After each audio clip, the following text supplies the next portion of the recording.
له فلا مضل له ومن يضلل فلا هادي له. أشهد أن لا إله إلا الله وحده لا شريك له وأشهد أن محمدا عبده ورسوله. اللهم صل وسلم على محمد وعلى آل محمد كما صليت على إبراهيم وعلى آل إبراهيم إنك حميد مجيد وبارك على محمد وعلى آل محمد كما باركت على إبراهيم وعلى آل إبراهيم إنك حميد مجيد. Amma ba'd.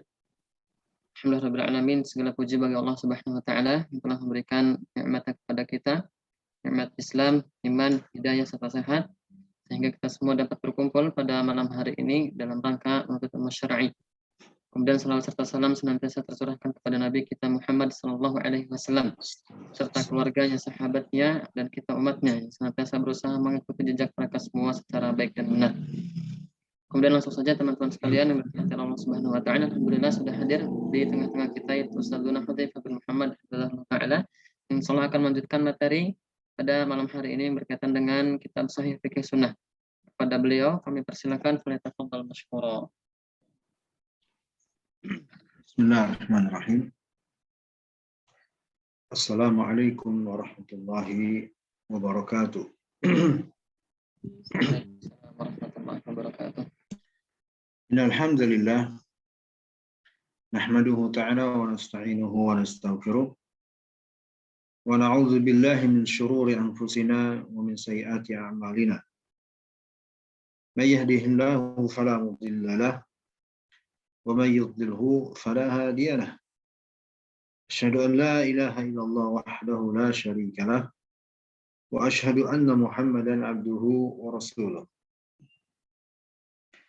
يقول الله تبارك وتعالى في كتابه الكريم يا أيها الذين آمنوا اتقوا الله حق تقاته ولا تموتن إلا وأنتم مسلمون يا أيها الناس اتقوا ربكم الذي خلقكم من نفس واحدة وخلق منها زوجها وبث منهما رجالا كثيرا ونساء واتقوا الله الذي تساءلون به والأرحام إن الله كان عليكم رقيبا يا أيها الذين آمنوا اتقوا الله وقولوا قولا سديدا يصلح لكم أعمالكم ويغفر لكم ذنوبكم ومن يطع الله ورسوله فقد فاز فوزا عظيما أما بعد فإن أصدق الحديث كلام الله وخير الهدى هدى نبينا محمد عليه أفضل الصلاة والسلام وشر الأمور محدثاتها فإن كل محدثة بدعة وكل بدعة ضلالة فإن كل ضلالة في النار. Ayol ikhwa wal akhwat rahimani wa rahimakumullah, kita kembali diberi kemudahan dan taufik oleh Allah Subhanahu wa taala untuk berkumpul di forum ini dalam rangka menuntut ilmu, menambah wawasan diniyah atau keagamaan kita yang dengannya mudah-mudahan menjadi sebab agama kita menjadi lebih baik, wawasan dan ilmu kita pun bertambah, dan dengannya juga semoga Allah menjadikan sebagai sebab untuk semua amal ibadah kita diterima dan diridhoinya. Innahu waliyyu dzalika wal qadiru alim. Kita lanjutkan pembahasan untuk malam hari ini dari kitab Sahih Fikih Sunnah. Poin yang ke-12 dari penyebutan oleh penulis tentang beberapa benda yang dianggap sebagai najis. Yang dianggap sebagai najis. Ini adalah poin yang ke-12. Ya. Yang disebut oleh penulis dari benda-benda najis. Sebagai poin yang terakhir. Ya. Menurut penulis kitab ini. Baik, kata beliau yang ke-12. Lahmu ma la yu'kalu lahmuhu minal hayawan. Yang ke-12, daging hewan yang tidak dimakan atau tidak dikonsumsi. Daging dari hewan yang tidak dikonsumsi, yang tidak halal untuk dikonsumsi. Ikhwan dan akhwat rahimani wa rahimakumullah, ini poin yang ke-11. Dan poin ini beda ya dengan poin yang ke-10. Coba perhatikan poin yang ke-10.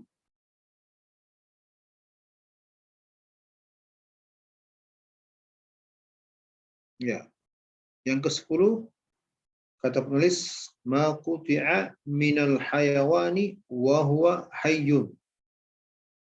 Yang ke-12 lahmu ma la yu'kalu lahmuhu minal hayawani. Coba saya tanya, kira-kira rekan-rekan siapa yang bisa menangkap sisi perbedaannya di mana? Apa bedanya poin yang ke-12 dan yang ke-11? Ayo.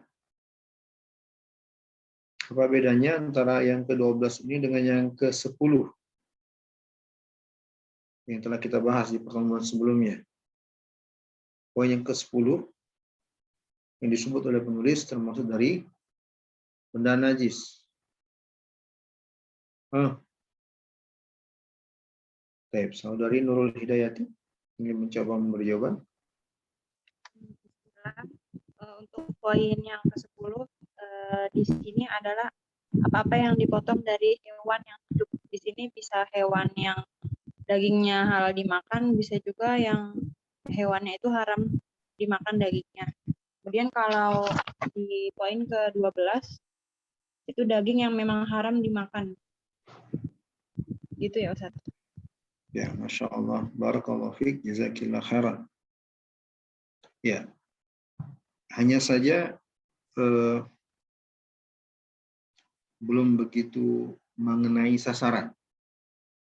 Kalau kita ibaratkan lingkaran yang menjadi sasaran untuk memanah, saudari Nurul Hidayati panahannya bisa kita katakan mengenai angka 85. Ya. Sudah bagus, tapi belum mengenai sasaran dengan tepat. Ya.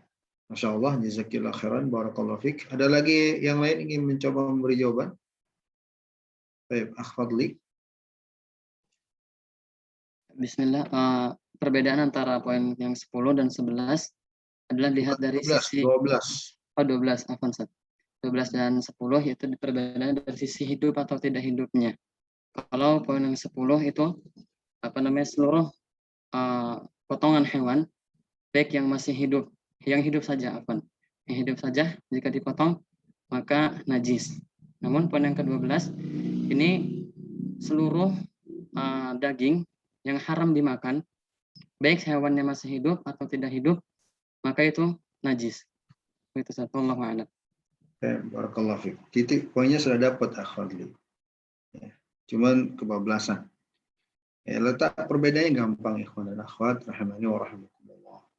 Kalau di poin ke-10 ya, itu terhadap hewan yang masih hidup. Ya, kalau poin yang ke-11 ini daging untuk hewan yang telah mati. Itu aja. Titik poin perbedaannya. Ya, hewannya yang di 10 masih hidup, yang ini yang udah mati. Beda-beda pembahasannya. Ya, karena memang berbeda yang diinginkan dengannya. Baik, kita bahas. Kata penulis, hafizahullah ta'ala, wa dzalika li hadisi Anas bin Malik radhiyallahu anhu qala asabana min lahmil humr min lahmil al-humr يعني يوم خيبر فنادى رسول الله صلى الله عليه وسلم إن الله ورسوله ينهاكم عن لحوم الحمر فإنها رجس أو نجس.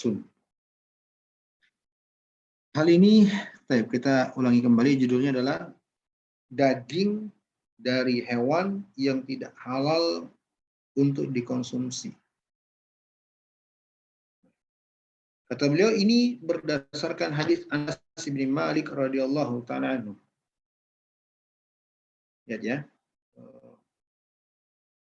Kalau kita cermati penulis memberikan kalimat judul untuk poin ke-12 dengan kalimat yang bersifat umum. Adapun pendalilan yang beliau datangkan itu lebih bersifat spesifik. Nanti kita akan bahas. Berdasarkan hadis Anas bin Malik radhiyallahu anhu, beliau berkata, kami pernah mendapatkan daging keledai. Umur jamak. Ya, mendapatkan daging keledai. Pada peristiwa perang Khaybar. Perang Khaybar ini perang menyerang kaum Yahudi. Maka Nabi SAW, Rasulullah SAW berteriak, menyeru kami dari kejauhan. Nada, ikhwan wal akhwat, itu pada asalnya adalah suara yang diperdengarkan dengan lantang. Itu makna nada, makanya nada ya. Makanya azan juga dalam bahasan fikih disebut dengan an-nida. Ya, an-nida. Sebab azan itu tidaklah dikumandangkan kecuali dengan suara yang lantang, lagi keras. Nah, disebut oleh Anas, Rasulullah SAW nada. Apa maksudnya? Berteriak dengan suara yang tinggi atau lantang. Kata beliau, Inna Allah, sesungguhnya Allah dan Rasulnya melarang kalian an luhumil humur, dari daging keledai itu. Fa'innaha rijsun, karena daging keledai itu rijis. Au najasun, kalimat au datang dari perawi. Ya. Bisa dalam riwayat dengan lafaz rijsun, atau kata perawi ya, bisa jadi dengan kalimat najasun. Ya, sebenarnya kata najasun ini imma tambahan atau syak dari perawi, atau bisa juga menunjukkan, menjelaskan makna rijis. Sebagaimana yang telah berlalu beberapa penyebutan kalimat dengan seperti ini. Baik, hadis ini kata penulis di catatan kaki sahih, diriwayatkan Imam Muslim, Imam Ahmad, dan juga dalam Imam Al-Bukhari dan Sahih Al-Bukhari, tapi tanpa lafaz fa innahu rijsun.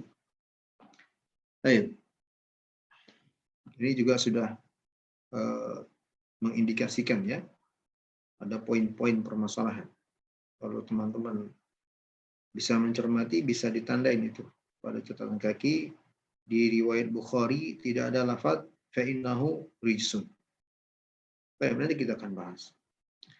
Lalu kata beliau, kata penulis, wali hadits Salamah bin al-Aqwa qala lamma amsal yawmul ladzi futihat alaihim fihi Khaybar awqadu niranan katsiratan. Faqala Rasulullah sallallahu alaihi wa ala alihi wasallam,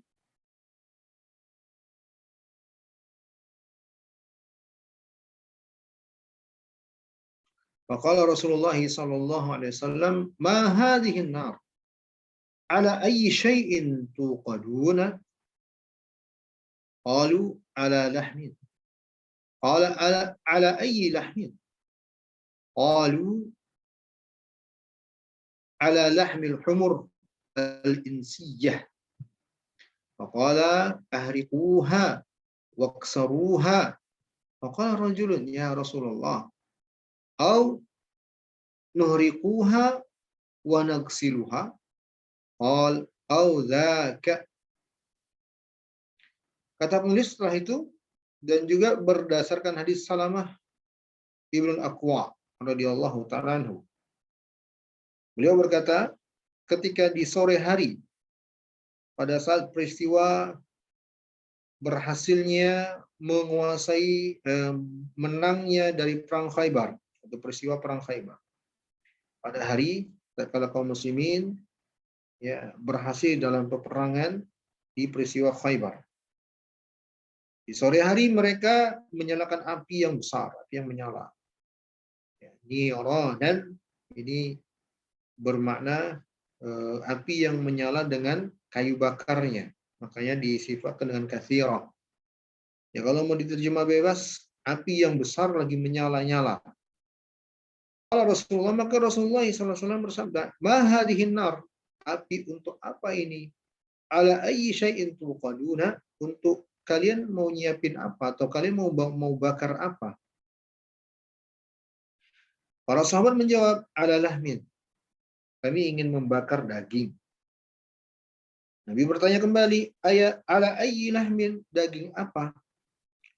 Qalu, maka para sahabat menjawab, ala lahmil humur al-insiyah. Daging onta al-insiyah. Daging keledai al-insiyah. Ya, al-insiyah ini sama dengan al-ahliyah, bermakna peliharaan. Keledai peliharaan. Faqala, maka Nabi SAW bersabda, tumpahkan. Ya, tumpahkan. Ya, apa yang telah kalian siapkan tersebut. Tumpahkan. Ya, mungkin kalau kita ilustrasikan, para sahabat telah memasukkan dagingnya ke panci-panci atau dandan begitu ya, tempat yang biasa dipakai untuk masak daging yang banyak ya, dalam jumlah yang banyak. Ya, maka Nabi perintahkan tumpahkan waqsaruha dan patahkan atau pecahkan. Faqala rajulun, maka ada di antara seseorang yang berkata, wahai Rasulullah, apakah kami menumpahkan dan juga mencucinya? Yang mencuci alat-alat yang telah dipakai untuk masak daging keledai tersebut. Nabi SAW bersabda, "Audzaka." Ya begitu. Gitu ya. Audzaka, ya begitu. Baik. Dia catatan kaki, kata penulis hadis ini diriwayatkan oleh Imam Muslim dalam sahihnya. Baik, ikhwan dan akhwat rahimani wa rahimakumullah. Kata penulis setelah mendatangkan dua hadis, fafil haditsaini dalalatun ala najasatil luhumil humur al-ahliyah. Al-ahliyah muradif dengan al-insiyah, sinonim. Ya, al-ahliyah, al-insiyah sama. Ya, peliharaan. Liqaulihi sallallahu alaihi wasallam fil hadits al-awwal fa innaha rijzun atau najasun. Dalam hadis yang pertama, Nabi bersabda, karena sesungguhnya daging keledai itu rijsun. Ya, dikatakan dengan kalimat rijsun atau najis. Wa li amrihi sallallahu alaihi wasallam fil hadis tsani bi kasril aniyah awalan thumma ibahatuhu lil ghusli tsaniyan. Ya. Dan juga karena Nabi sallallahu alaihi wasallam perintahkan sebagaimana yang disebut dalam hadis yang kedua untuk memecahkan aniyah. Aniyah itu wadah yang dipakai untuk masak tadi, apakah bentuknya panci atau dandang dan sejenisnya.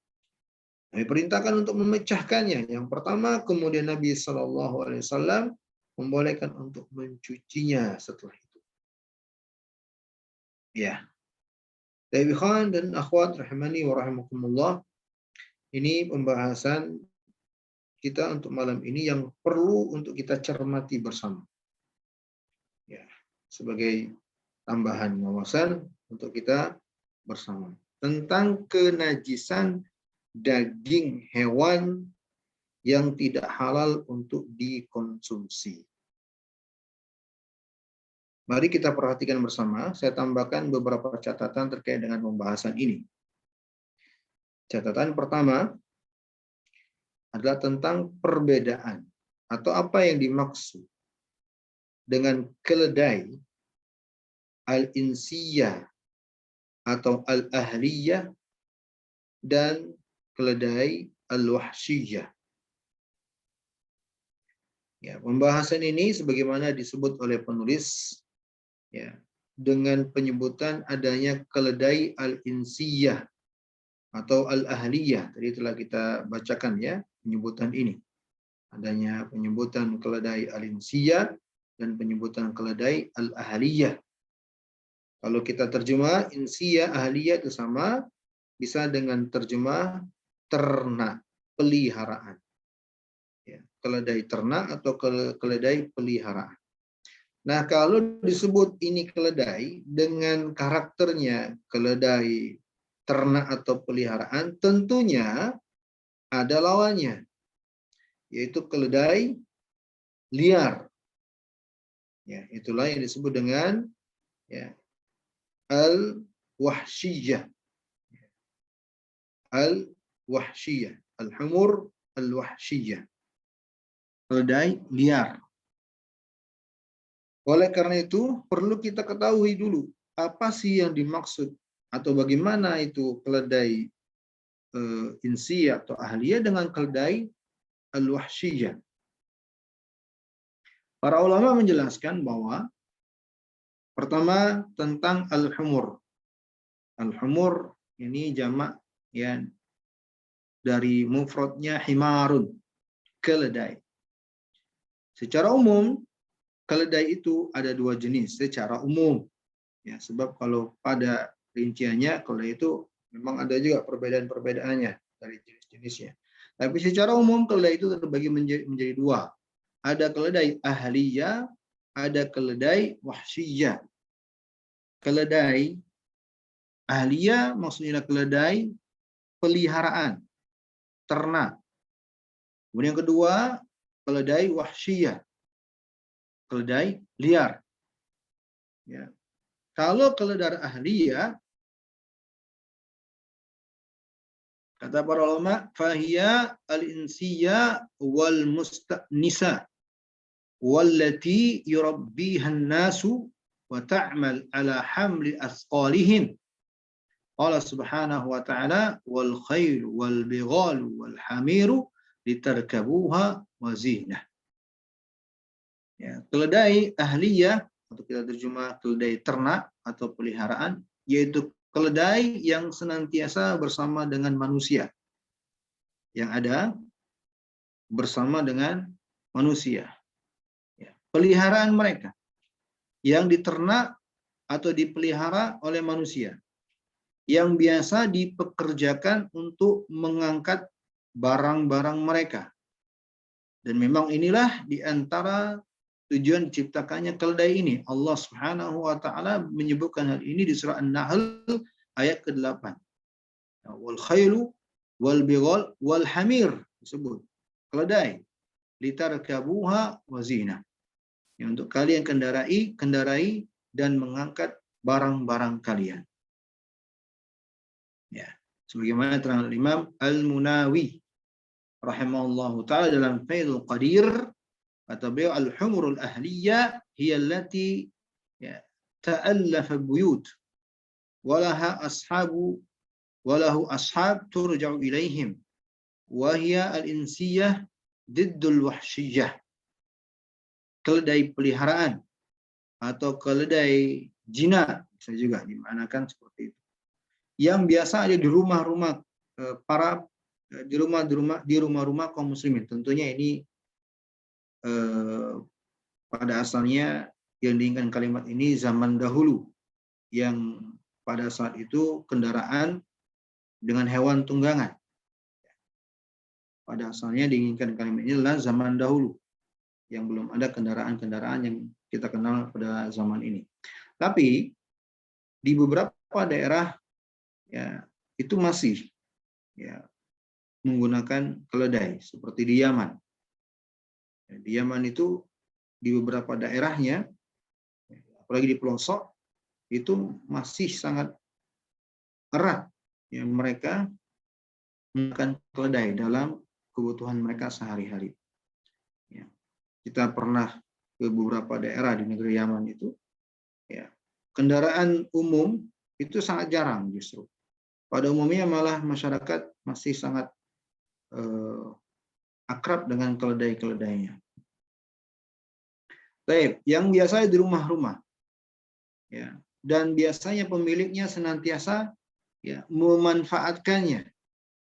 Ya, dan keledai al-ahliyah diddul wahsyiyah, lawan kata dari keledai wahsyiyah. Ya. Baik. Dan dalam definisi lain para ulama mengatakan al-humurul ahliyah allati yarkabunaha wa yasta'milunaha fi buyutihim wa fi nakhilihim wa mazara'ihim. Keledai yang biasa mereka kendarain, mereka gunakan di rumah-rumah mereka untuk mengangkat barang-barang, ya, dan juga di ladang pertanian mereka. Inilah keledai dengan istilah ahliyah atau insiyah. Ahliyah atau insiyah. Kalau diterjemah ke bahasa kita, ya keledai ternak atau keledai peliharaan, ya. Ammal humurul wahsyiyah, ini yang kedua, fahiya saydun laha launun akhar ghairu hadhihi al-humur. Yuqalu laha al-humur wahsyiyah. Laha sifatun khassah wa naqshun khassun fi juludiha. Fahiya saydun yu'kan. Adapun yang kedua yaitu al-humur, keledai al-wahsyiyah. Ya, kalau mau diterjemah dalam bahasa kita, keledai liar lah. Ya, sebab al-wahsyiyah ini pada umumnya bermakna liar. Yang merupakan termasuk hewan buruan. Keledai jenis ini memiliki karakteristik yang berbeda dengan keledai peliharaan. Dari warnanya, ya, sifatnya, dan corak, ya, pada kulitnya. Ya. Dan ini termasuk hewan buruan. Dan kata para ulama, al-humrul wahsyiyah fahiya allati ta'ishu fil barari was-sahari was-sahari wa la takunu mamlukatan li ahadin ma wa laysa laha ahlun turja'u ilaihim. Keledai al-wahsyiyah, ya, saya terjemahkan dengan liar, ya, yang biasa hidup di hutan lepas, ya, di tempat-tempat yang jauh dari kehidupan manusia, hutan dan semisalnya. Wala takunu mamlukatan li ahadin ma, dan tidak dimiliki oleh seorang pun. Walaysa laha ahlun turja'u ilaihim, dan tidak ada orang yang biasa yang menggunakannya, yang biasa memanfaatkannya. Ya, keledai liar lah kalau bahasa kita. Kenapa saya jelaskan definisi ini, ikhwan dan akhwat, untuk kita ketahui bersama, ya, bahwa perbedaan antara dua jenis keledai ini pada karakter asalnya untuk keledai tersebut. Ya, penamaan al-ahliyah dengan wahsyiyah ini adalah penamaan karena karakter yang telah menetap padanya. Karena karakter yang telah menetap pada asalnya di keledai-keledai tersebut. Ya, sehingga bukanlah penamaan tersebut seperti pada umumnya hewan-hewan lain yang bisa berubah. Kalau hewan-hewan lain, ya, yang tadinya liar bisa menjadi jinak sehingga dianggap hewan ternak. Yang tadinya mungkin dianggap hewan ternak dilepas begitu saja bisa dianggap liar. Ini sebagaimana yang kita kenal. Tidak pada keledai. Makanya tadi saya katakan kalau diterjemah ke bahasa kita bisalah untuk yang ahli atau insiyah ternak, untuk wahsyiyah liar, bisalah seperti itu. Tapi sebenarnya bukan atau tidaklah sama dengan karakter dengan penyebutan jinak dan liarnya seperti hewan lain yang bisa berubah. Ya. Baik. Bukan penamaan tersebut seperti pada umumnya hewan-hewan lain yang bisa berubah karakternya. Yang tadinya liar dengan karakternya bisa menjadi jinak, ya, jika dijadikan peliharaan, dan juga sebaliknya. Ya.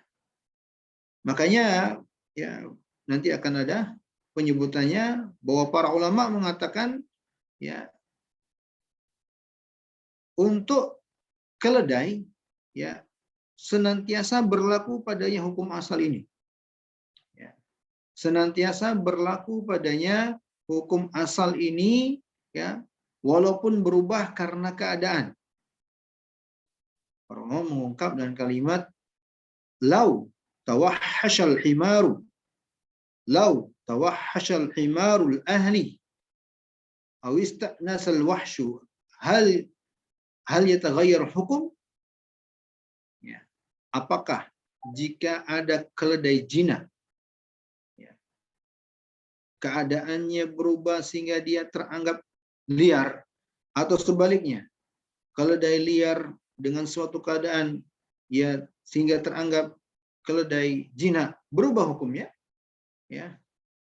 Ikhwan dan akhwat rahimani wa rahimakumullah, seandainya keledai liar menjadi peliharaan atau sebaliknya peliharaan menjadi jinak,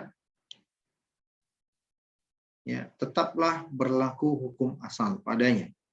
Tetaplah berlaku hukum asal padanya. Kata para ulama, wal humur al wahsyiyah takhtalifu fi khuluqiha an al humur al ahliyah, falau tawahhasha himarun ahli la yajuzu akluhu li anna al asla fil humur al ahliyah at tahrim. Keledai liar itu berbeda karakternya dengan keledai jinak. Sehingga seandainya keledai jinak menjadi liar, ya, tetaplah tidak boleh dikonsumsi karena tetaplah yang teranggap hukum asal pada keledai jinak, ahliyah atau peliharaan. Dan begitu pula sebaliknya, lau istahala himarun wahsyiyun wa yajuzu akluhu li'anna al-asla fil himar al-wahsyu annahu yahillu akluhu.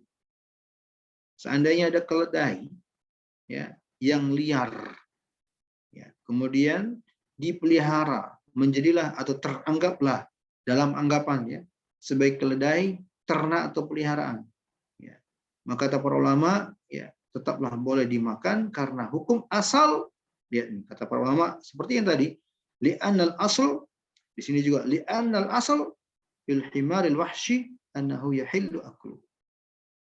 Ya, pada keledai liar halal untuk dikonsumsi. Jadi ingin saya tekankan bahwa pada definisi untuk dua jenis keledai itu juga sudah mengandung ketetapan hukum, ya, untuk keduanya.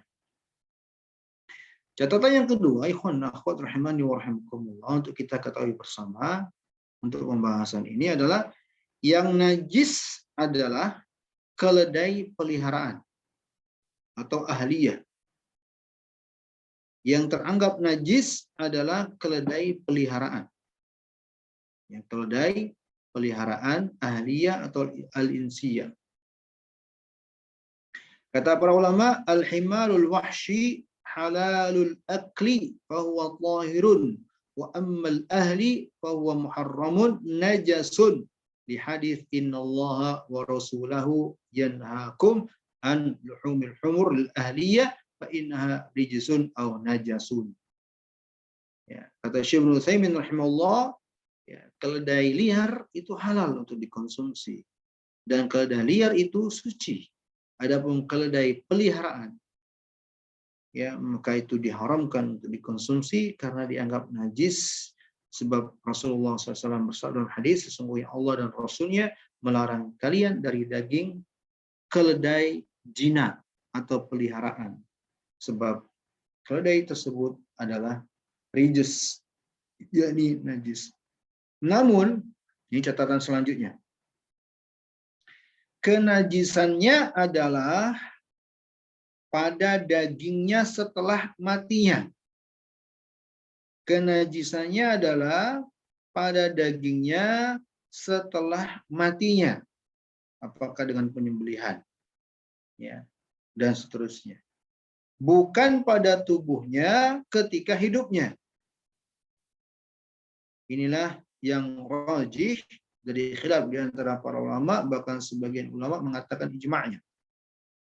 Yang diperselisihkan oleh para ulama adalah tubuhnya ketika hidupnya, najis atau tidaknya. Ya, itu diperselisihkan para ulama. Tapi adapun dagingnya, sebagian ulama mengatakan ijma' akan kenajisannya.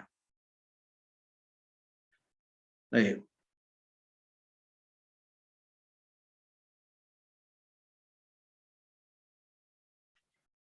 Sebagaimana disebutkan oleh sebagian para ulama dalam kitab Ahkamut Thahara, bi anna al-khilafa laysa fi luhumil humur al-ahliyah wa innama fi abdaniha hal al-hayati. الضمير في قوله عليه الصلاة والسلام فإنها رجس أعيد إلى اللحوم وليس إلى الحمور. Kata sebagian para ulama bahwa yang menjadi silang pendapat di antara para ulama, ya, itu bukan pada dagingnya, untuk keledai, jinak atau peliharaan. Wa innama fi abdaniha, sebagian ulama berselisih pendapat kenajisannya itu pada badannya ketika hidupnya. Sebab dalam hadis, lihat di layar, ketika Nabi mengatakan di akhir hadis fa innaha rijsun, sesungguhnya dia itu rijsun atau najis, ini dhamir ini kembali kepada luhum, kepada daging. Ya, kalau kita lihat konteks hadisnya memang harusnya kembali ke daging. Karena kan kalau kita lihat peristiwa yang terjadi, para sahabat kan sudah menyiapkan tungku dengan tempatnya dan dagingnya sudah dimasukkan. Ya, tidak mungkin kan Nabi alaihi salatu wasallam, maksudnya jauh. Kalau kita katakan ucapan Nabi ini kolerasinya kepada keledai yang masih hidup. Yang paling dekatnya adalah daging-daging keledai yang telah disiapkan oleh para sahabat tersebut. Maka ketika Nabi mengatakan fa innaha rijsun, sesungguhnya itu, ya, itunya ini kembali kepada daging-daging keledai tersebut. Dan wa najasatul luhum la yastalzimu najasatul hayawani halal hayat. Dan apabila dianggap najis daging-dagingnya, itu tidaklah mengharuskan najis pula ya hewan tersebut pada badannya ketika hidupnya. Ya, jadi kesimpulannya, ikhwan dan akhwat rahimani wa rahimakumullah, pembahasan tentang daging, ya, keledai yang dianggap najis itu adalah, ya, sebagian ulama mengatakan jumhur dan sebagian mengatakan ijma akan kenajisannya pada dagingnya setelah matinya. Setelah matinya. Ya. Bukan badannya keledai tersebut dikala hidupnya. Kemudian catatan yang ketiga, ikhwan dan akhwat rahimani wa rahimakumullah, ini juga terkait dengan hukum makan dagingnya. Ini juga terkait dengan hukum makan dagingnya. Hukum akli lahmil hamir, kata para ulama, hukum mengkonsumsi daging keledai. Untuk keledai ahliyah, ya, keledai ternak atau jinak atau peliharaan, ya, berdasarkan pendapat dari kalangan Hanafiyah, Syafi'iyah, Hanabilah, Malikiyah, jumhurnya dari semua mazhab tersebut, ya, dari kalangan para ulama di mazhab-mazhab tersebut berpendapat haram mengkonsumsi keledai ahliyah. Dan inilah al-qaulur rajih indal Malikiyah. Inilah pendapat yang tepat disandarkan kepada mazhab Malikiyah. Ini mengisyaratkan bahwa dalam mazhab Malikiyah ada dua pendapat. Tapi yang rajih adalah, yang kuat adalah ketika dikatakan bahwa mazhab Malikiyah mengatakan haramnya. Bahkan ijma, ya. Sebagaimana dinukil oleh sebagian ulama, ya. Wa alaihi aktsaru ahli ilmi wa hukiya fihi al-ijma'. Ya. Para ulama mengatakan bahwa ini adalah pendapat kebanyakan para ulama, bahkan dihikayatkan sebagian ulama mengatakan bahwa ini adalah ijma' para ulama. Ya, berdasarkan hadis yang telah kita baca tadi. Dan juga ada hadis dari Tha'labah al-Khushani radhiyallahu anhu qala harrama Rasulullah sallallahu alaihi wasallam luhumul humur al-ahliyah. Rasulullah SAW telah mengharamkan daging-daging keledai jinak, ternak atau peliharaan. Ya, bahkan dengan di beberapa riwayat dengan redaksi yang lebih tegas lagi, sebagaimana dalam hadis yang datang dari sahabat Abdullah bin Amr bin As radhiyallahu taala anhu, beliau berkata, "Naha Rasulullah sallallahu alaihi wasallam an luhumil humuril ahliyah." Rasulullah telah melarang untuk mengkonsumsi daging-daging keledai ternak. Ya. Baik.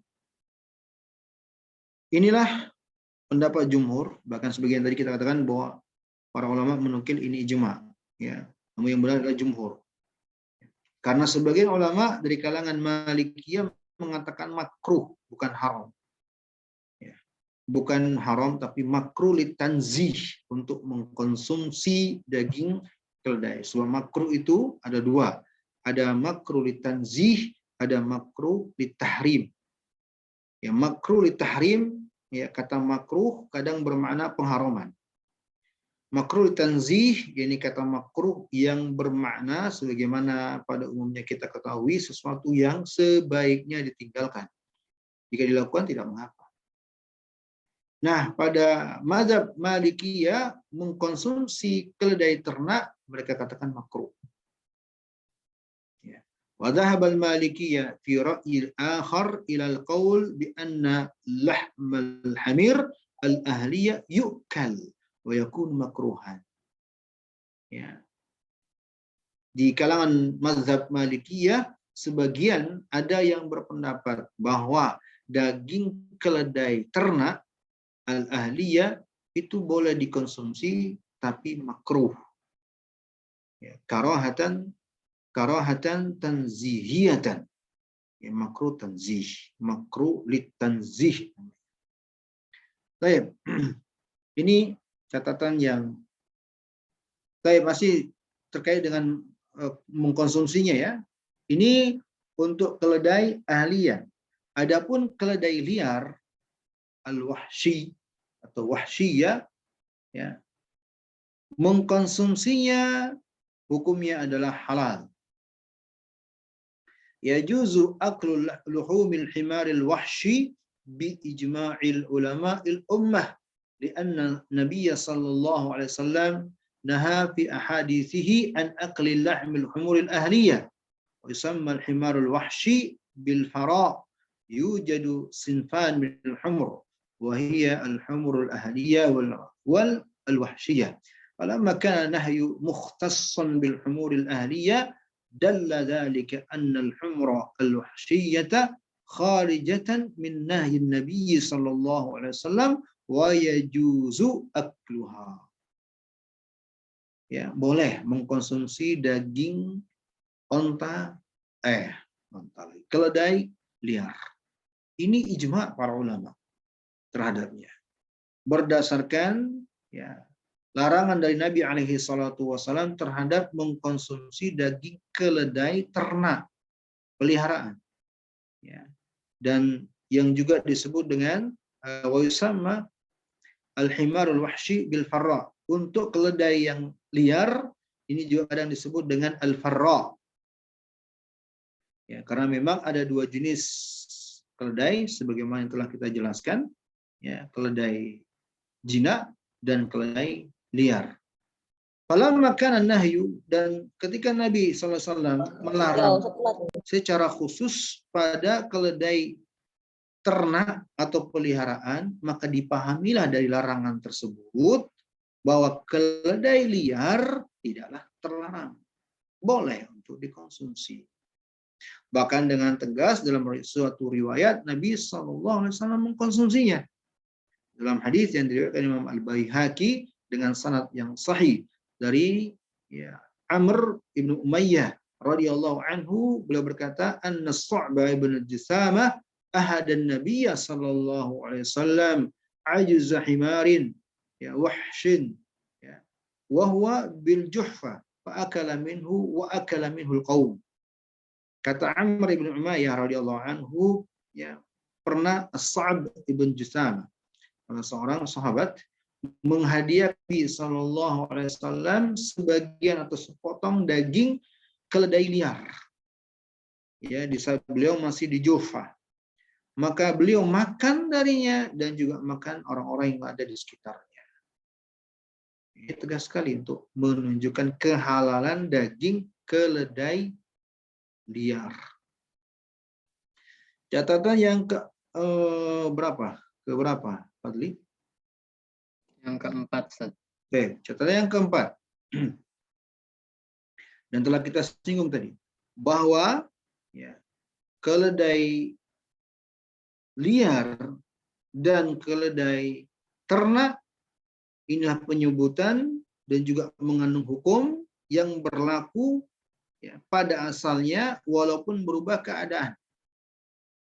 Begitu juga kata para ulama, seandainya lahir darinya ya, ketika terjadi kawin silang. Terjadi kawin silang. Dan ini bisa jadi ya, terjadi yang seperti ini. Kata para ulama, wa amma yatawalladu min ijtima'i himarin ahli ma'a farsin aw farsin ma'a atanil ahliyah fala yajuzu akluhu li'anna fihima ma la yahillu akluhu wa huwa al-himar al-ahli.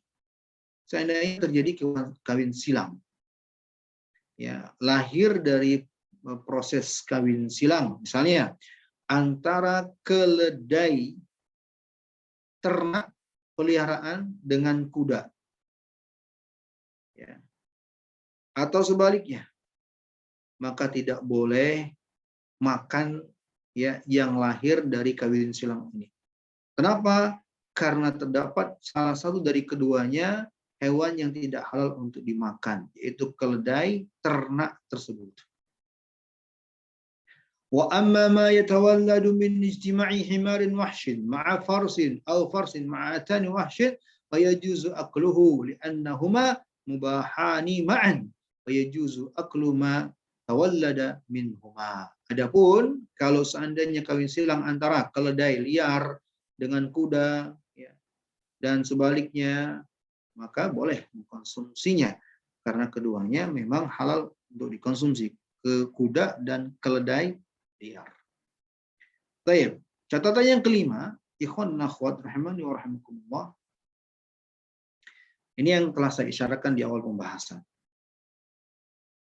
Ya, tentang penetapan oleh penulis dengan menggeneralisasi hukum. Ya, ikhwan dan akhwat rahimani wa rahimakumullah. Pembahasan ini sebenarnya terkait dengan permasalahan spesifik, yaitu keledai. Ya, sebagaimana dari awal sampai ujung, ya pembahasannya tentang keledai sebenarnya. Maka timbul permasalahan tentunya, apakah bisa dikiaskan permasalahan keledai ini ke semua jenis hewan lain yang tidak halal untuk dimakan atau dikonsumsi dagingnya.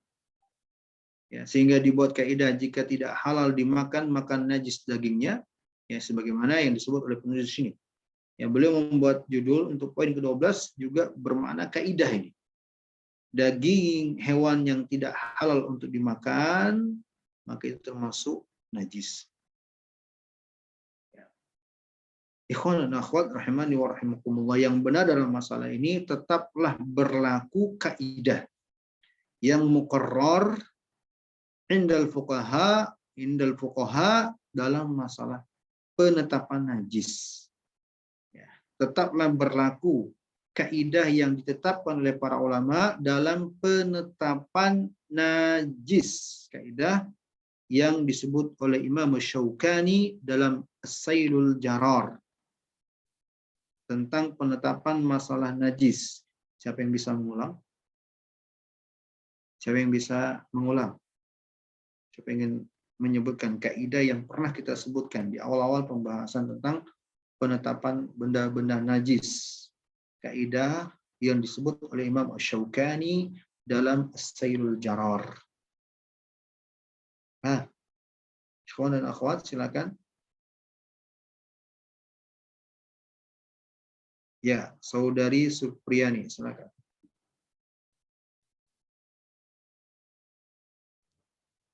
Apa Ustaz? Boleh diulangi pertanyaannya Ustaz tadi? Pertanyaannya, apa kaidah atau sebutkan kaidah yang dijelaskan oleh Imam Syaukani tentang penetapan najis, tentang penetapan benda-benda najis.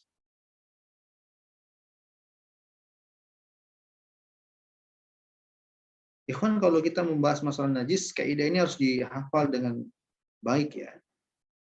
Harus diingat dengan baik. Baik, Nurul Hidayati, silakan. Bismillah, perkataan Imam Asy-Syaukani yaitu pada asalnya apa-apa yang di sekitar kita itu suci, kecuali ada dalil sahih yang menerangkan bahwa hal itu najis. Aywa, barakallahu fiik. Bicara mana? Benar. Barakallahu fiik. Mumtazah.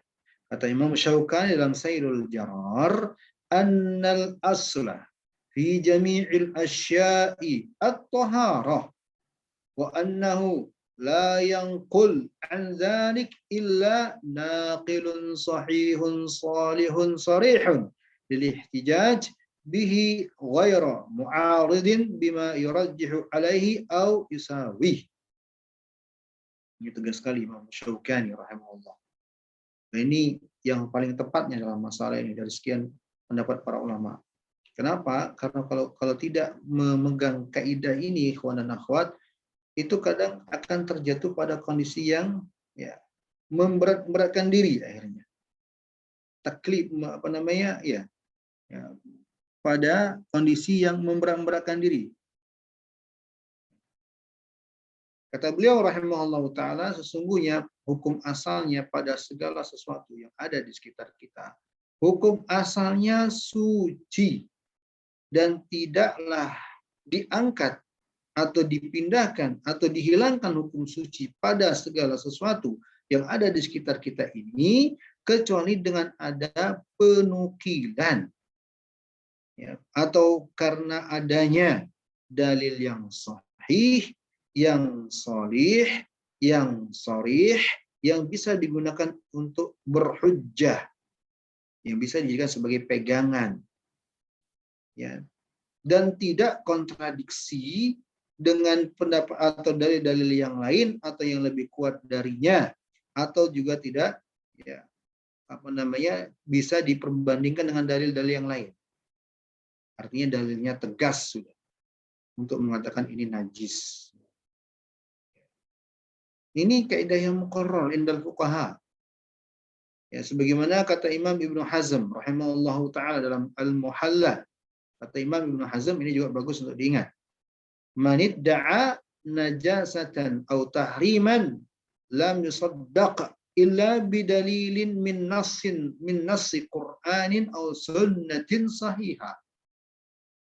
Kalau ada yang mengklaim ini najis, ini haram, jangan langsung dibenerin, jangan langsung dibenarkan, kecuali dia mendatangkan dalil yang pasti dari Al-Quran atau Sunnah yang sahih. Ya. Bahkan Imam Ibnu Taimiyah rahimahullah ta'ala dalam Al-Fatawa ya, jilid 21 halaman 542 ya, beliau berkata al-fuqaha'u kulluhum ittafaqu ala annal asla fil a'yani tahara wa anna najasati mahsatan mustanqasatan wa ma kharaja 'anid dabti wal hasri fa huwa tahir. Kata Imam Ibnu Taimiyah rahimahullah taala, para fuqaha mereka sepakat dengan kaidah ini. Nah, ini kesepakatan yang dinukil oleh Imam Ibnu Taimiyah terhadap kaidahnya. Semuanya sepakat dengan kaidah ini. Hanya saja permasalahan yang terjadi adalah ketika mengaplikasikan ya hukum najis kepada kasus-kasus tertentu. Ya tentunya wawasan orang wajar berbeda-beda ya. Ada yang menganggap najis karena mengkias, ya karena dia mungkin ada bahan sehingga dia menghukumi dengan kias. Ya. Baik. Adapun kaidahnya semua sepakat bahwa kata Imam Taimiyah rahimahullahu taala al-asla fil a'yani tahara, segala sesuatu dari benda-benda yang ada di sekitar kita itu suci hukum asalnya. Ya. dan hal-hal yang dianggap najis itu terbatas dan telah jelas. Terbatas dan telah jelas. Ada batasan-batasannya, ada ketentuan-ketentuannya. Wa ma kharaja 'anil dhabti, dan jika keluar dari ketentuan-ketentuan tersebut ya, dan batasan-batasan tersebut, bahwa thair, maka kembali ke hukum asal suci. Ya. Maka ini yang lebih pastinya. Kita kembali kepada ya kalimat penulis ketika mengatakan lahmu ma la yukalu lahmuhu minal hayawan. Daging hewan yang tidak halal untuk dikonsumsi. Dia masukkan ini termasuk najis. Ya, tadi saya katakan bahwa ternyata dalam penjelasannya penulis mendatangkan penjelasan tentang keledai. Apakah bisa pembahasan keledai digeneralisasikan untuk juga berlaku pada semua hewan-hewan lain yang tidak halal untuk dimakan, sehingga kita katakan dagingnya pun najis? Ya, wallahu ta'ala alam bishawab. Yang pastinya jawabannya adalah kaidah bahwa sesuatu itu dihukumi najis dengan adanya dalil yang sahih, sharih, sahih, salih, sharih. Ada dalil yang pasti, yang sahih, yang betul-betul tegas, dan salih dalilnya. Artinya bukan dalil yang memiliki cacat terhadapnya. Baik. Wallahu ta'ala alam bisawab. Ini beberapa catatan terkait dengan poin yang ke-12 yang disebutkan oleh penulis dari benda-benda najis. Dengan demikian berakhirlah penyebutan tentang benda-benda najis dan pas waktunya jam 9. Allahul musta'an. Ya, insyaallah akan kita lanjutkan poin selanjutnya, pembahasan selanjutnya di pertemuan yang akan datang. Mudah-mudahan yang sedikit ini ya Allah beri manfaat untuk saya yang pertama dan untuk semua rekan yang hadir di pertemuan ini. Mohon maaf atas segala kesalahan dan kekurangan. Semoga Allah Jalla wa'ala senantiasa memberikan rahmat untuk kita semuanya. Jazakumullahu khairan atas perhatiannya. Saya kembalikan kepada host. Tafadhol al-akh Fadli. Ya, barakallahu fiikum, jazakumullahu khairan atas penjelasan yang antum berikan kepada kami semua yang berkaitan dengan materi kitab Sahih Fikih ini. Kemudian langsung saja teman-teman sekalian kita masuk kepada sesi tanya jawab. Kalau ada pertanyaan bisa langsung ditanyakan dengan mengangkat tangan atau raise hand, kemudian bisa menekan mikrofon atau bisa mengetik di kolom chat. Barakallahu fiikum. Ya, mungkin pertanyaan pertama bisa dibuka dari Anda, Ustaz, ya. Yaitu Saudari Supriyani angkat tangan ingin bertanya atau gimana? Supriyani tadi angkat tangan dari tadi, tidak di lower hand. Baik. Ya. Pertanyaan Anda saat berkaitan dengan poin yang keempat dari penjelasan daging himar ini, yaitu bahwasanya pada asalnya daging himar yang jinak ataupun yang liar itu hukumnya tetap pada suatu hukum tersebut gitu. Jadi kalau misalnya dikawin silang maka misalkan keledai ternak dan kuda maka itu haram. Kalau keledai liar dan kuda maka itu boleh. Tapi kalau misalkan disilangnya keledai liar sama keledai jinak, itu berarti hukumnya ke keledai si jinak ya, Ustaz, ya? Berarti haram untuk dimakan. Ya, barakallahu fiik, pertanyaannya bagus. Berlaku padanya kaidah.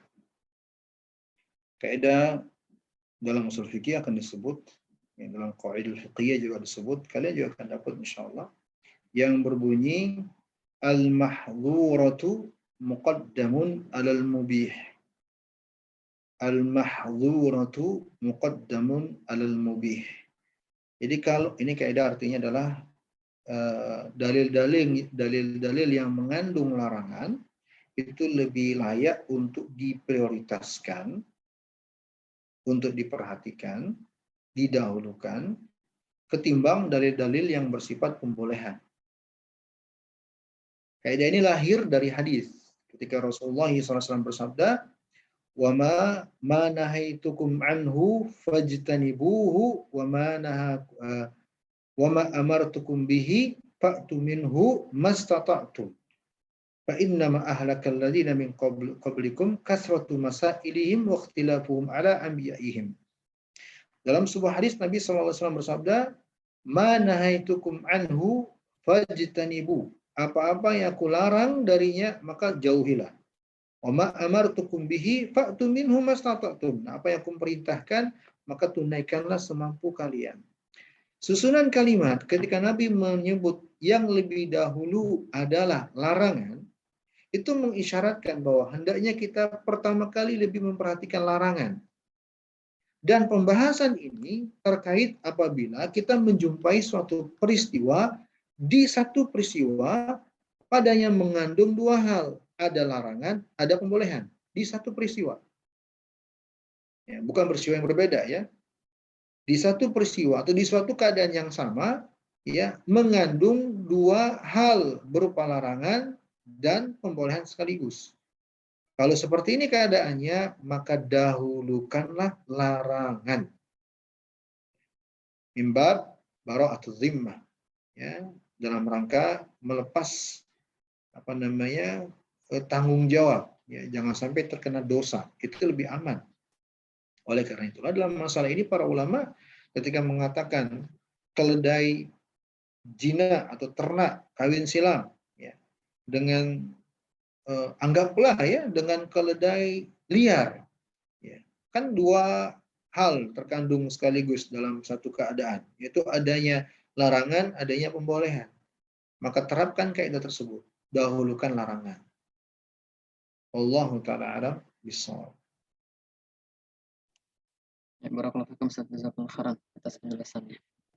Silakan teman-teman sekalian yang ingin bertanya bisa dilanjutkan. Falyatafaddalu mashkura.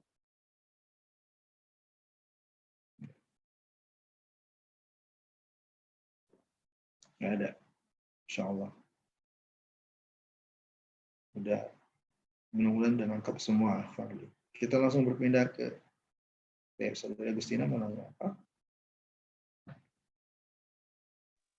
Ustadz, kalau susu kuda liar juga haram ya Ustadz? Apa kuda sama keledai sama Ustadz? Apa?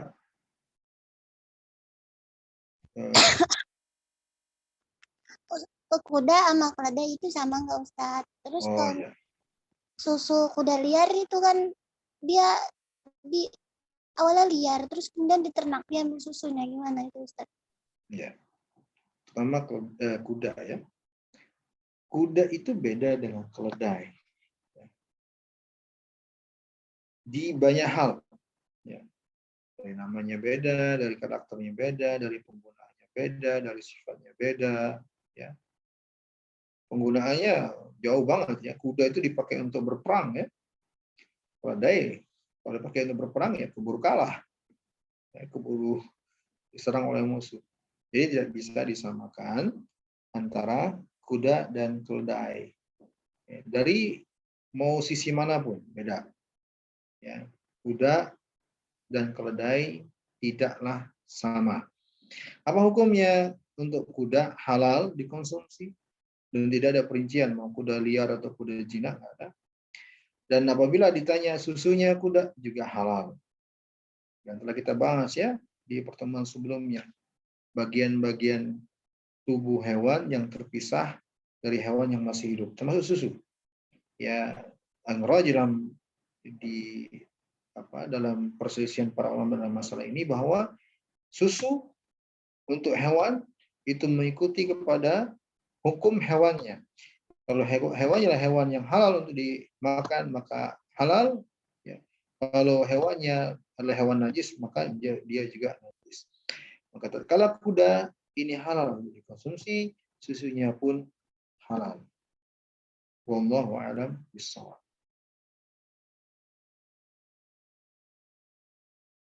Bisa dipahami, Saudari Agustina? Bisa Ustadz. Jazakallahu khair Ustadz. Jazakallahu khairan. Ada lagi? Kalau nggak ada, kita langsung berpindah ke sesi selanjutnya aja. Fadli. Biar cepat istirahat, kayaknya pada capek nih.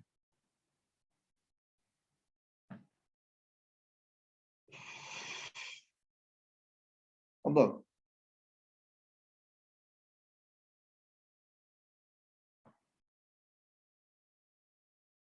Ini Fadlinya mana?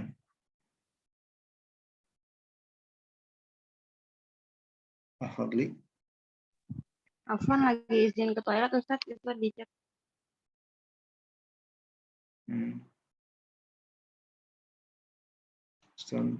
Izin ke toilet. Taib.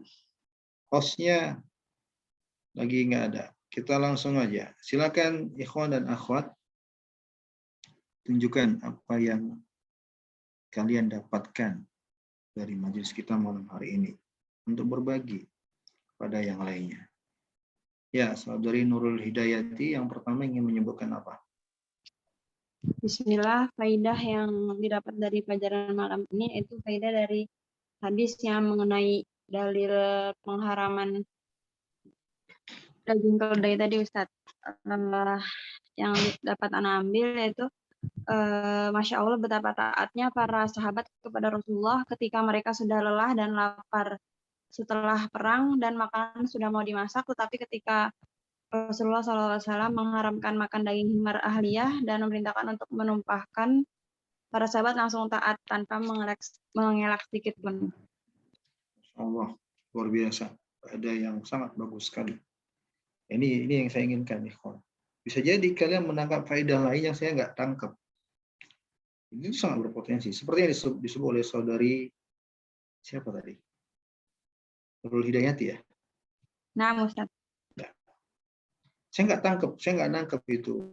Beliau dapat, masya Allah, luar biasa. Jazakillah khairan.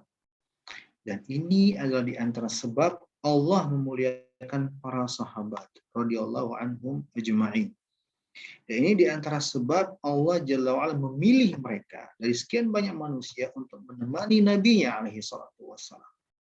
Ya, mereka adalah orang-orang yang sangat patuh dan taat taslim terhadap Rasulnya Nabi besar Muhammad Sallallahu Alaihi Wasallam. Dalam semua pembahasannya, bisa saya tambahkan sedikit, termasuk dalam masalah akidah. Ikhwan dan akhwat, rahimani wa rahimakumullah, sudah menjadi tabiat manusia. Allah menciptakan mereka dengan akal yang berbeda-beda jenjangnya. Itu sudah tabiat manusia. Ada yang cerdas, cerdas banget, kurang cerdasnya kurang banget. Itu sudah wajar, namanya manusia. Para sahabat pun begitu. Ya, dan indikasinya banyak. Ya, ada di antara mereka yang termasuk Arabi, sehingga wajar ketika perilakunya tidak sama dengan masyarakat ya perkotaan yang ada di Madinah, di Mekah, beda. Bahkan karakter Muhajirin dan Ansar pun berbeda. Itu menunjukkan bahwa akal mereka berbeda. Tapi walaupun adanya perbedaan nalar dan akalnya mereka tidak menjadikan hal tersebut sebagai alasan untuk menolak, mempertanyakan, mempermasalahkan apa yang pernah Nabi SAW jelaskan kepada mereka, khususnya terkait dengan masalah asma wa sifat. Sebenarnya ini yang saya tekankan. Al-Quran itu kan turun dari Allah melalui malaikat Jibril, ya, dibawa oleh malaikat Jibril kepada Rasulullah SAW. Al-Quran dari awal sampai akhir. Termasuk padanya ayat-ayat yang menjelaskan nama-nama dan sifat-sifat bagi Allah Subhanahu wa Ta'ala. Rasulullah yang membacakan di hadapan para sahabatnya. Ayat-ayat yang menjelaskan Allah yang beristiwa, Allah yang murka, Allah yang ridho, Allah dengan tangannya, Allah begitu dan begitu sekian sifat dan nama-nama bagi Allah Jalla wa'ala. Di saat itu tidak ada penukilan satupun riwayat. La sahih wa dhaif. Hatta dhaifnya nggak ada. Para sahabat mengkritisi Rasulullah, bahkan mempertanyakan, ya Rasulullah, apa maksud istiwa ya Rasulullah? Nggak ada. Ya. Nggak pernah ada para sahabat mempertanyakan hal tersebut. Maka orang belakangan kita harusnya mengikuti para sahabat, menyikapi nama-nama dan sifat Allah yang ada dalam Al-Quran, ya mengimaninya, nggak usah mempermasalahkannya, nggak usah bayang-bayanginya atau apalagi mengkiaskan kepada makhluk. Ya, ini sudah keluar dari jalan salaful ummah. Ya, dan ini ya langkah-langkah menuju kesesatan dalam asma wa sifat. Dalam semua aspek ya, bahwa para sahabat radhiyallahu anhum ajmain itulah orang-orang yang sangat taat lagi patuh kepada Rasulullah SAW. Seperti yang disebut oleh saudari Nurul Hidayah tadi.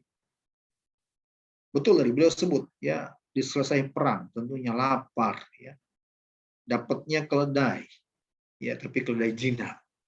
Ya, kantor Allah dapat keledai jinak. Langsung mereka sembeli, mereka tentunya itu sudah ya melewati sekian banyak proses, termasuk padanya keletihan, ya nunggu masaknya. Ketahuan Nabi alaihissalam disuruh oleh Nabi tumpahkan, nggak ada basa-basi, tumpahkan, bahkan Nabi perintahkan pecahkan dandang atau yang semisalnya yang dipakai untuk masak. Ya, para sahabat nggak ada basa-basinya, langsung mentaati. Ya, inilah sekali lagi yang ingin saya tekankan bahwa ya para sahabat itu adalah orang-orang yang telah diridhoi oleh Allah Tabaraka wa Ta'ala. Layak untuk dijadikan panutan oleh orang-orang belakangan karena kepatuhan mereka kepada Allah dan juga kepada Rasulnya Sallallahu Alaihi Wasallam. Jazakillah khairan kepada saudari Nurul Hidayah. Faedah yang lain saya ingin menyebutkan.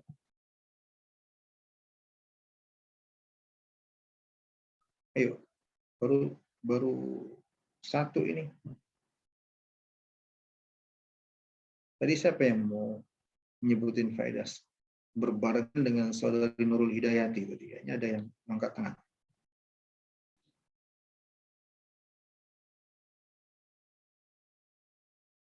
Ayo, ikhwan. Sebutkan faedah yang didapat dari pertemuan malam hari ini.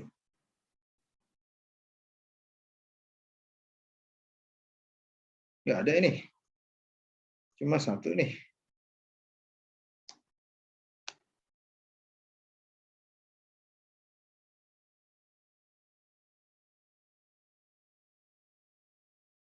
Ustadz, Anda sebutkan faedah lewat chat, bisa, silakan, nggak apa-apa, silakan. Nanti saya bacain. Saudari Putri Edresia, silakan. Tentang keledai liar dan keledai ternak, jika dikawin silang maka kita tidak boleh memakannya. Adapun keledai liar kawin silang dengan kuda, maka boleh karena pada asalnya sama. Baik, barakallahu fiik. Jazakillah khairan. Faedahnya. Baik, ada yang ingin menyampaikan di kolom chat katanya? Belum? Baik, silakan. Saudari apa ya? Mau Mila atau apa ya? Silakan, terserah. Saudari Mila dulu, silakan.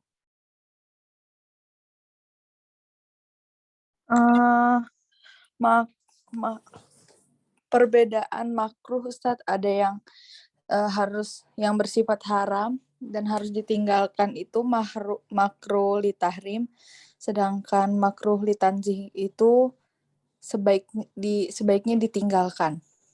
Baik. Ustadz. Jazakillah khairan. Untuk saya tambahkan sedikit, untuk kategori makruh tahrim, ini adalah makruh pada asalnya. Ini adalah makna kata makruh pada asalnya. Dan inilah makna makruh pada asalnya apabila ada dalam Al-Quran, ya hadis, dan para ulama generasi awal dari kalangan sahabat, tabi'in, atba'ut tabi'in. Adapun makruh tanzih, ada sebagian dari ayat, tapi sedikit. Dan dari itulah yang dipegang oleh para ulama belakangan. Dua-duanya ada dalilnya untuk makruh tahrim atau makruh tanzih. Jazakillah khairan. Baik. Saudari Supriyani ingin menyebutkan faedah. Menyambung dari faedah ukhti Nur Hidayati bahwa sanya ketaatan pada Allah dan Rasulnya itu memang sulit untuk di awal, tapi insya Allah jaminan surga bismillah. Masya Allah. Ini kata-kata mutiara. Ketaatan itu sulit pada asalnya, di awalnya. Tapi surga jaminannya. Masya Allah. Ini kata-kata mutiara. Ya, mudah-mudahan perjalanannya diberkahi, diberi keselamatan, dan diberikan kemanfaatan, serta senantiasa dirahmati oleh Allah Jalla wa'ala. Zadakumullah al-hirsa wa taqwa wal khaira haitsu ma kuntum. Baik, satu lagi, udah 4 berarti. Saya ingin menyebutkan faedah. Satu lagi yang terakhir.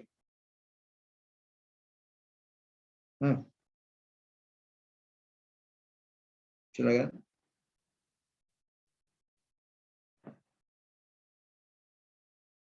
Nah, kita minta host saja deh. Saudari Yuke, silakan.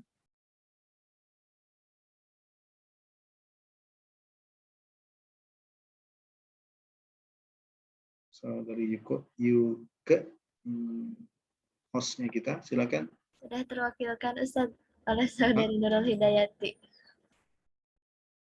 Ini alasan itu kayaknya.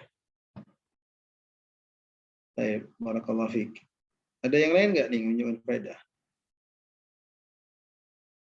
Mana Fadli? Biasanya Fadli nih nyebutin faedah.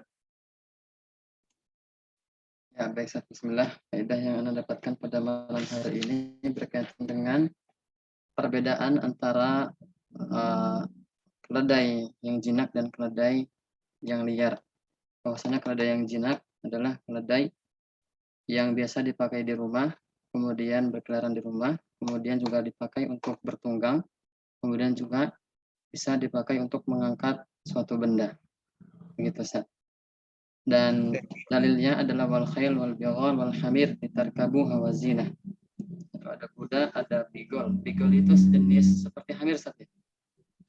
Bigol itu Zebra. hasil Zebra bukan? Enggak, dia hasil kawin silang ya antara kuda dan keledai. Bigol. Dia pertengahan antara kuda dan keledai. Ya, jadi ada bigol, kemudian ada keledai untuk ditunggangi dan sebagai zina, sebagai hiasan. Kemudian untuk keledai yang liar, yaitu keledai yang mempunyai ciri-ciri khusus dari warnanya, kemudian dari sifatnya, dan memiliki corak kulit yang berbeda. Dan dia, keledai yang liar ini hidup di hutan-hutan liar dan tidak ada yang memilikinya, dan juga tidak kembali kepada pemiliknya karena memang tidak ada pemiliknya. Nah, kenapa disebutkan perbedaan ini? Karena kalau keledai itu punya sifat khusus, yaitu tidak bisa berubah karakter kejinakannya. Artinya tetap pada hukumnya, yang najis pada najis, kemudian yang halal atau yang tidak najis pada tidak najisnya. Begitu, Ustaz. Jadi dari sisi kejinakannya. Wallahu a'lam. Kalau kalian pernah lihat keledai langsung, itu agak ngeri ya sebenarnya. Suaranya itu, makanya Allah sebut di dalam Al-Quran di surat Luqman ya, kalau nggak salah. Inna ankaral aswati sautul hamir. Allah sebutkan. Inna ankaral aswati sautul hamir. Seburuk-buruk suara, suaranya keledai. Ya. Saya ketika di Timur Tengah saya rekam, cuman rekamannya sudah hilang. Ngeri suaranya keledai itu. Dia jarang bersuara.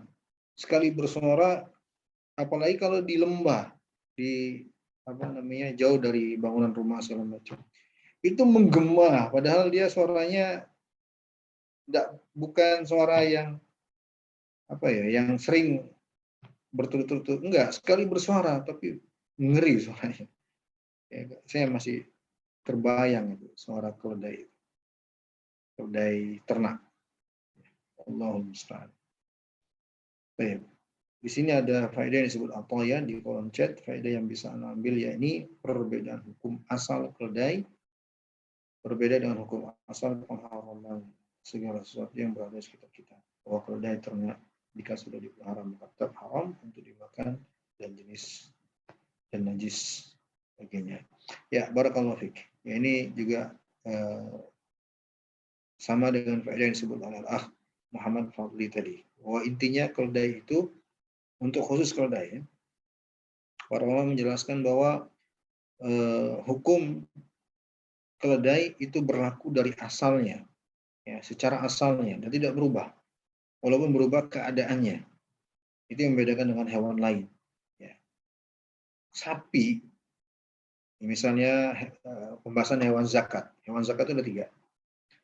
Unta, sapi, kambing dengan jenis-jenisnya. Dengan 3 jenis hewan yang kena zakat. Dan dari 3 jenis hewan zakat inilah yang rajih untuk jenis hewan yang dikurbankan. Ya, hewan kurban 3 juga berdasarkan pembagian atau penentuan untuk hewan yang terkena zakat padanya dari hewan ternak. Ya. Untuk pembahasan kurban itu dipersyaratkan padanya hewan-hewan ternak tersebut ya bukan hewan liar, tapi hewan min bahimatil an'am, hewan ternak. Ya, hewan yang diternak, ya, hewan yang diternak oleh manusia. Maka kalau hewannya liar, nggak bisa dijadikan sebagai hewan kurban. Kalau seandainya ingin menjadikannya sebagai hewan kurban, kata para ulama, dia pelihara dulu. Dia miliki, dia pelihara, dia manfaatkan, dia gunakan. Setelah teranggap sudah sebagai hewan ternak, baru bisa dikurbankan. Kalau keledai nggak bisa. Kalau keledai nggak bisa. Para ulama mengatakan sebab pada keledai itu ada karakter yang nggak bisa berubah. Ya, pada keledai ada karakter yang nggak bisa diubah. Dan ini diisyaratkan dalam hadis tadi. Ketika Nabi alaihi salatu wasallam setelah perang Khaybar, kan selesai perang Khaybar, menunjukkan bahwa kaum muslimin telah menang. Kaum muslimin kalau jihad ditegakkan perang, setelah perang selesai, maka mereka merampas harta milik musuh. Itu namanya ghanimah dan halal. Nah, ketika ya, musuh telah terkalahkan, maka status barang-barang yang ada di sekitar mereka itu diambil oleh kaum muslimin. Artinya tidak lagi ada pemiliknya. Ya, itu pun menjadi ghanimah, nanti ada pembagiannya dan sebagainya diserahkan ke Baitul Mal. Sejak dirampasnya harta milik musuh, itu pada asalnya menjadi milik kaum muslimin, artinya bukan milik perorangan. Nah, begitu keledai pada peristiwa perang Khaybar, isyarat akan hal tersebut. Bahwa keledai itu pada asalnya tentunya ada pemiliknya. Ya, pada asalnya ada pemiliknya. Ya, benar-benar teranggap hewan peliharaan. Ya, sebab dia di Khaybar, di daerah atau di kawasan orang-orang Yahudi yang Nabi alaihissalam berperang dengannya. Ketika mereka kalah, maka mereka ambil harta-harta milik mereka. Itu adalah harta rampasan perang. Sehingga ingin saya tekankan, keledai yang mereka masak itulah keledai yang tadinya punya pemilik, ada pemiliknya. Ketika pemiliknya sudah nggak ada, apakah tewas atau tertangkap dan seterusnya, kan nggak ada pemiliknya tuh. Ya, teranggaplah kalau secara istilah dia keledai liar sudah, nggak ada pemiliknya. Kan begitu. Tapi tidak pada keledai. Nabi tetap hukumi dia keledai peliharaan. Ya. Keledai jinak. Ya. Sehingga pada keledai bukan dilihat dia sebenarnya, bukan pada definisi dia adalah hewan ada pemilik atau tidak ada pemiliknya. Tapi pada karakternya. Ya. Tapi pada karakternya. Penyebutan dia hewan peliharaan atau hewan liar itu hanya ya penyebutan pada umumnya untuk jenis hewan yang keadaannya seperti ini dan seperti itu. Ya. Wallahu ta'ala alam bis-shawab. Jazakillah khairan. Baik, udah 5 faedah ya. Kita cukupkan sampai di sini Al-Fadli dari saya. Saya serahkan kepada host Al-Fadli. Silakan. Ya, baik, Seth. Ada waktu 3 menit, Seth. Sebenarnya masih ada yang mengganjal, Seth, dari Ana ingin bertanya. Mungkin sudah atau gimana, Seth? Apa itu? Yang berkaitan dengan pemotongan bagian tubuh yang dipotong dari hewan yang masih hidup. Itu kan di dalam hadis bahwasanya Nabi membiarkan para sahabat memotong ekor kambing. Nah, ini apakah berlaku secara mutlak jadi kita boleh memotong apa saja gitu? Apakah ini juga menzalimi si hewan tersebut, Seth? Berkaitan dengan pemotongan hewan itu? Kalau memotong hewan itu ada hajatnya, atau yang kedua urf berlaku, ya memang biasa sudah hal tersebut dianggap biasa di tengah manusia, maka tidak dianggap menzalimi untuk hewan-hewan tertentu. Sama seperti permasalahan mengkebiri hewan. Mengkebiri hewan itu tidak dianggap menzalimi. Kenapa? Karena yang pertama itu memang sudah teranggap bagian dari di dunia peternakan lah istilahnya. Nabi SAW dalam salah satu hadis, beliau berkurban dengan kambing yang dikebiri. Dan beliau tidak mempermasalahkan itu. Jadi di urfnya peternak itu salah satu hal yang dianggap lumrah, bahkan ada perlunya. Kalau seperti ini keadaannya, maka tidaklah teranggap menzalimi. Ya. Apalagi memang hal tersebut tidaklah menyebabkan hewan dengannya menjadi binasa dan seterusnya. Ya. Ada tujuan atau ada hajatnya, maka itu tidaklah mengapa. Wallahu ta'ala a'lam bishawab. Ya, syukran Ustaz. Barakallahu fikum. Ya, langsung saja anak tutup ya Ustaz. Ya. Terima kasih atas penjelasan yang Antum berikan kepada kita semua. Semoga apa yang Antum jelaskan dapat kita pahami dan dapat kita amalkan. Karena inti dari ilmu adalah pemahaman, dan buah dari ilmu adalah pengamalan.